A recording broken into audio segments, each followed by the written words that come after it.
to Allah. All praise to Allah. There is no God but Allah. Allah is great. Bismillah ar-Rahman ar-Rahim. Assalamu alaikum wa rahmatullahi wa barakatuh, and welcome. We are continuing with the series of True Peace, the Secret of Life. And in this series, we've been looking at the world's fastest growing religion and the most sustainable belief system in the entire universe, and that is Islam. So if you've joined the series, we're giving you a basic introduction to what Islam is all about, but we're looking at Islam as a sustainable belief system. That it's not just a religion which is based on only one concept, but it's made up of many different facets, like the petals of a rose, for example, or flower. If the flower was just the middle, it wouldn't be very attractive, but there's so much more to a flower than just the middle of the flower, or the stamen. So Islam is made up of many different parts. And so this is what we are looking at this series. So far we've looked at Islam as a belief system, is what we hope for, the hope that we have in Islam. We've looked at the education. We've looked at the spiritual system that makes up Islam. We've looked at how we as Muslims are supposed to be moral creatures and how we are supposed to deal with one another.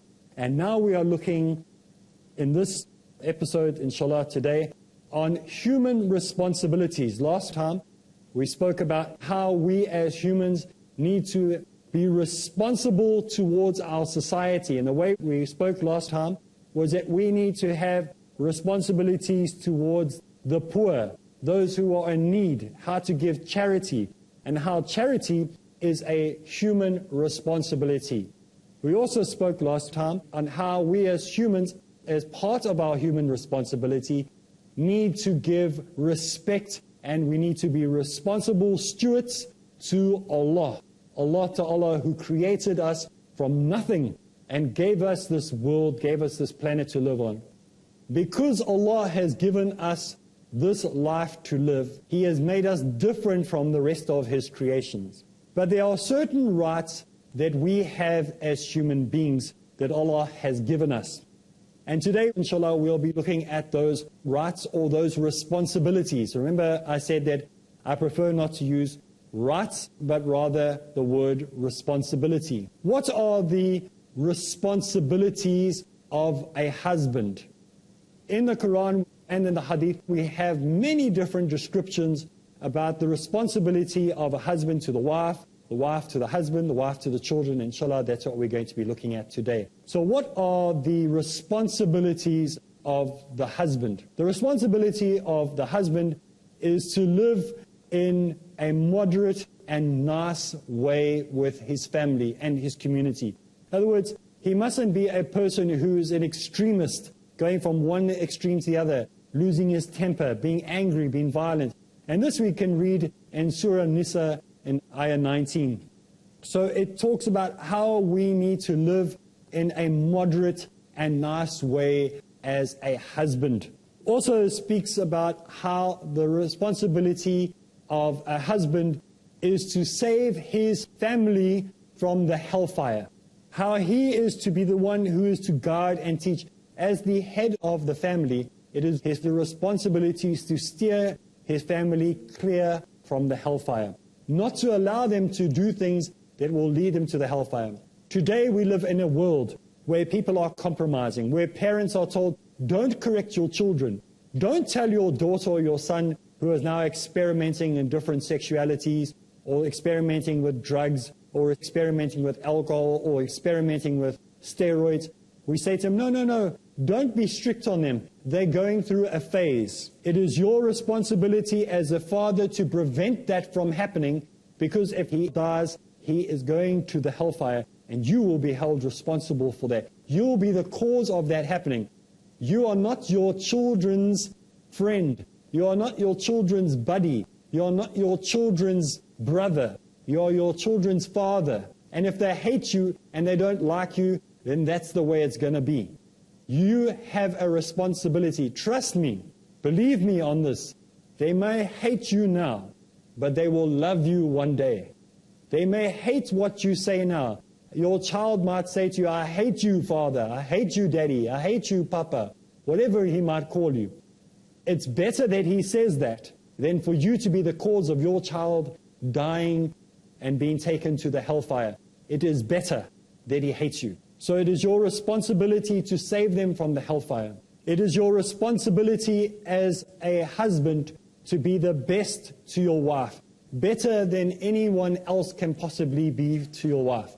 Your wife has chosen you of all the men on the earth, or you have chosen her of all the women. So therefore, you need to be the best you can possibly be to her. It's your responsibility to be kind and compassionate and nice to her, not to be a dictator.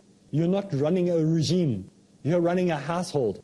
And therefore, you need to have responsibility towards your family and being compassionate and kind towards them. Your responsibility is to provide for their food. It is your responsibility to provide for their clothing.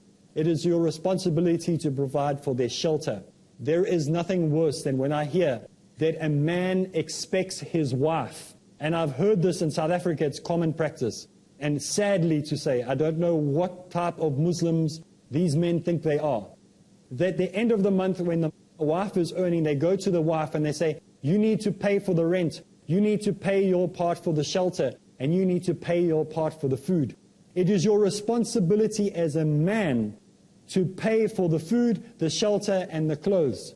If your wife chooses out of her own free will to participate in that, subhanallah, alhamdulillah, you have got a good wife that does it. But you do not demand it and go to her like your rent is due. Why have you not paid your rent, wife? This is what's happening in certain parts of the world. And this is not what your responsibility as a human male is, as a husband is. As a husband, it is your duty to look after them. If your wife chooses to do that, then you have a good wife, and then you must thank Allah for that. But it is not her responsibility. It is your responsibility to do that. And if you're a man who's telling your wife she must pay half the rent, she must pay half the electricity and all that, and you're making her do that, you need to relook at yourself. You need to ask yourself what type of Muslim you are, because it is your responsibility. It's different. Understand me. Please do not send me emails with the other things on it. Please understand, if she chooses out of her own free will, then that's different. It is your responsibility as a husband, it is your right as a husband to be that type of person who is often forgiving, that excuses the mistakes of others, that forgives those who are misguided, to give those people a second chance. It is your right to receive forgiveness, just as it is your right to give forgiveness. And these are the rights that a husband has. What about the rights of the wife? The wife has responsibilities. The wife has responsibilities over the household. She has responsibility over the children. Her responsibility is to be obedient to her husband and to watch that he does not overspend in his wealth. So it's the wife's right to make sure that his wealth is protected. Amazing that sometimes we tell our wives, don't tell me how to spend my money. But it is her right for her to actually protect your wealth, to make sure that you do not lose your wealth. It is the right of the wife to watch over the property. It is the right of the wife to look after the affairs of the home. And this is a very, very big responsibility. How many times do you see in Western society where the house just falls apart, where the husband gets into debt, where the building ends up losing its value because nobody's taking care of it? Here, a woman has the right to take control of those things and to make sure that the affairs of the home are run correctly. And a husband and the wife work together as a unit. And so it is the rights of the wife and the rights of the husband to work as a unit together. You know, I remember a couple of years ago believing that a successful marriage, and I use the past tense, a successful marriage is when a woman gives 50% and a man gives 50%. And together that 50% makes 100%. Now I realize that it's not like that. If that means you're keeping 50% back for yourself, you both give 100%, and it's fine if there's overlaps, and it's fine if you're over-giving, because this is a way to be successful. This is a way for you both to be in partnership in the marriage, where you both, it's a give and a give and a give. It's not a give and take, it's a give and a give and a give. Don't be a scorekeeper in your marriage. You know, some people have a scorekeeper, like, you did this, so you owe me that. I did that, so you owe me this. That's not how it must be. You must do it like you would for the sake of Allah, with a true heart, with sincerity, with true commitment to that marriage. In the same way as you would when you're committing to Allah, that you're doing it out of sincerity. Be sincere in everything that you do. So there are human responsibilities that we have. There are responsibilities that children have over mom and dad. There are responsibilities that children have and rights that children have over mom and dad. One of those rights is to save mom and dad from the hellfire. It's your responsibility. If you're listening, youngster, it's your responsibility to save your mom and dad, your mother and your father, your parents, your ma and your pa, whatever you want to call them, from the hellfire. It's your responsibility to make sure they're not going into error. Mom and dad might have got very lazy lately. Maybe you're the only one in your house that is waking up for Fajr. It's your duty to wake, it's your command, it's your responsibility to wake them up, to go and knock on their door and wake them up. Obviously you have to have respect because you're under their shelter, but do it in a nice way, do it in a kind way. Say, Dad, don't you want to come with me to mosque? Even if you have to use an excuse and say, listen, I need someone to be my bodyguard when I walk because I'm scared of walking alone in the morning. Find a way to get them to come with you to the mosque. Make sure your mother is fasting during the month of Ramadan. Sometimes mom is so busy preparing food during Ramadan that she forgets to actually keep Ramadan. You know, for the evening, she's so busy with that she actually forgets about the other things. Well, that reminds me it's time for us to take a break. And when we get back from the break, we'll continue, inshallah.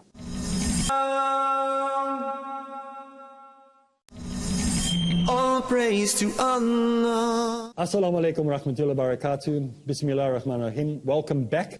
We are continuing with human responsibilities or rights that we have as human beings over one another and the rights that we as parents have over our children and what our children have over us. And we're busy dealing with the rights of children or the responsibility of children over us. And we said that children's responsibility or our youth's responsibility is to save us from the hellfire if we are going into error. The children also have other responsibilities, the responsibility of making sure that they protect the rights of their brothers or sisters, the responsibility they have to looking after the environment that they have been entrusted with, the responsibility of caring for the elderly, the responsibility of caring for the neighbors, the responsibility for visiting those relatives that are far away or those relatives that are sick or in need. So we all have responsibilities, we all have rights over one another. So in Islam we see that Islam has a lot to do with how we need to be responsible to our community, how we need to be responsible to our neighbors, how we need to be responsible to our relatives. And there are so many things that you can read about the right and the responsibility of the husband to the wife, the responsibility of your neighbor over you, your responsibility of your community over you. And these you must go and research. These you must read up online. These are things that you must understand as Muslims. But I'm going to go through all those many different rights that we have or many responsibilities that we have as Muslims. But I'm going to move ahead to something else that I believe is important. And when we talk about rights or we talk about responsibilities, and that is the rights of fellow Muslims, the responsibility of fellow Muslims. It says in Bukhari the following: Muslims are like building blocks of a big structure, each one supporting the other. So Muslims are like the building blocks of a big structure. Each one of them supports it. We all need to work together. We all are part of the same ummah. We don't work in isolation to one another. We need to be there for each other. Muslims are there to help each other along. Even though you may have the right to do certain things, we are trying to help each other along. So don't always pull out, the card that says, well, you have to do this. We should be compassionate. We should be kind. You might see, for example, now I'll give you an example. There is a very good brother who has an amazing website. He is a well-known scholar. I'm not going to mention who he is, but he's a very well-known scholar. He's well-known to everybody on Peace TV. He has a fantastic website where he answers questions. People send their questions in and he answers their questions. One day he was asked a question, a controversial question, that had to do with a certain grouping within Islam. And when he answered the question in an honest and sincere way, the people got very upset with the way he answered the question. And so what they did is they tried to attack him. And so they started to make personal attacks against the man. Yet he had done nothing wrong, simply because he answered a question that they did not like that specific group. They had the right to answer in that way. But was it the right thing to do? Surely they should have used a little bit of more common sense. What is common sense? It's that thing that was given to all of us. If it wasn't common, it wouldn't be called common sense. We're all given common sense. Surely the better thing to do was to write to that brother in a nice way. Say, brother, you know you have done such a great job for the Muslim Ummah. You have done so many wonderful programs that we benefited from. But you made this comment about this certain group. And I'd like to ask that perhaps you explain yourself a little bit more, because maybe I didn't understand it. Wouldn't that be a better approach to do? Then instead of becoming antagonistic and becoming angry and writing these things that go all over the internet and causing dissension, it is far better to use wisdom, even though it is your right. So we have rights and responsibility. See, that's the difference. That's why I don't like the word rights, because sometimes we use this word rights, and it gives this idea of militancy, like, I have my right to do this. But if we use the word, it is my responsibility, see how it softens everything. It changes the perspective, the way we speak, the way we think about things. You know, in my country, we fought for the rights of the people. We wanted human rights. Everybody wanted a one man, one vote. We all wanted the right to own property. We all wanted rights, rights, rights. And when they got those rights, when we all got those rights to be able to vote, when we all got those rights to own property, we forgot about responsibility. And the poor were still left poor, and the fat cats who were in Parliament just got fatter.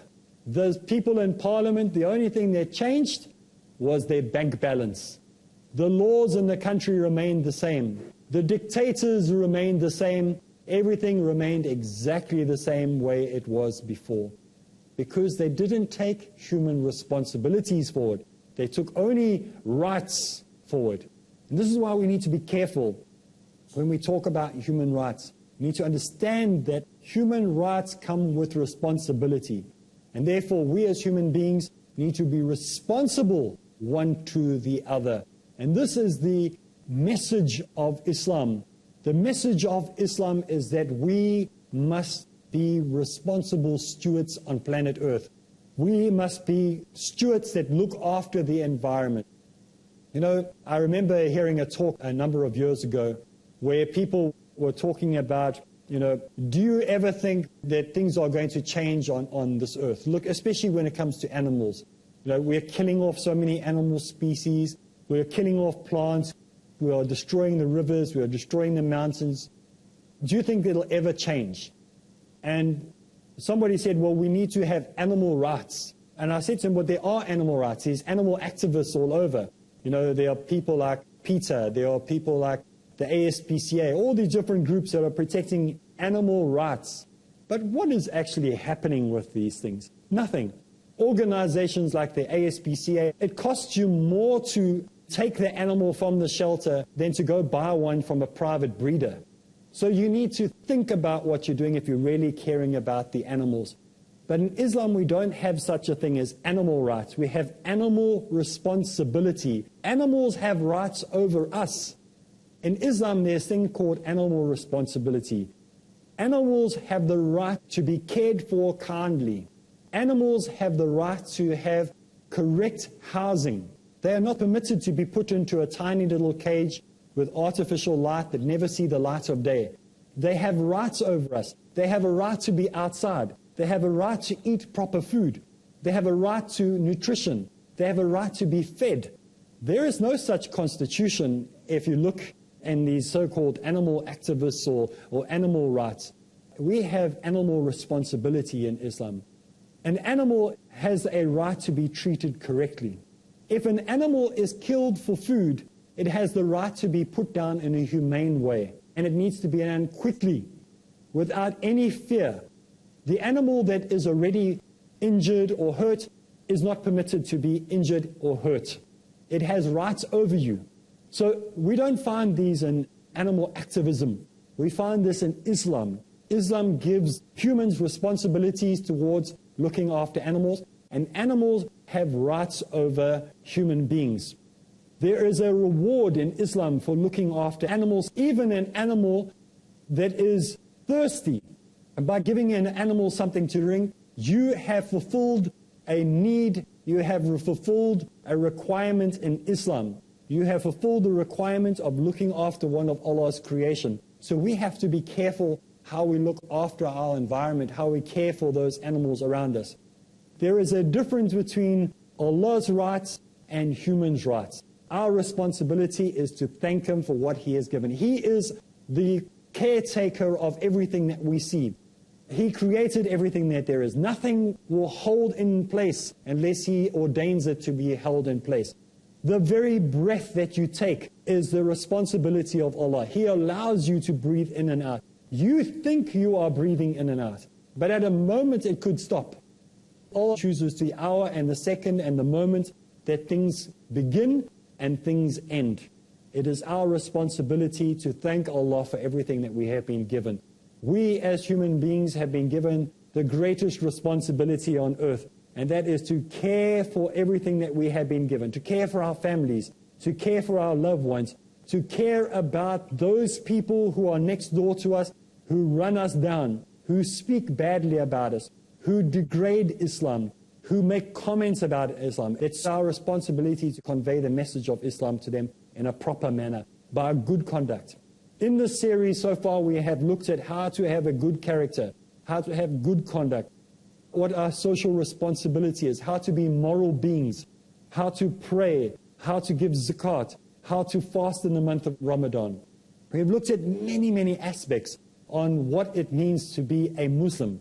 And you know what? We're not even halfway through the series.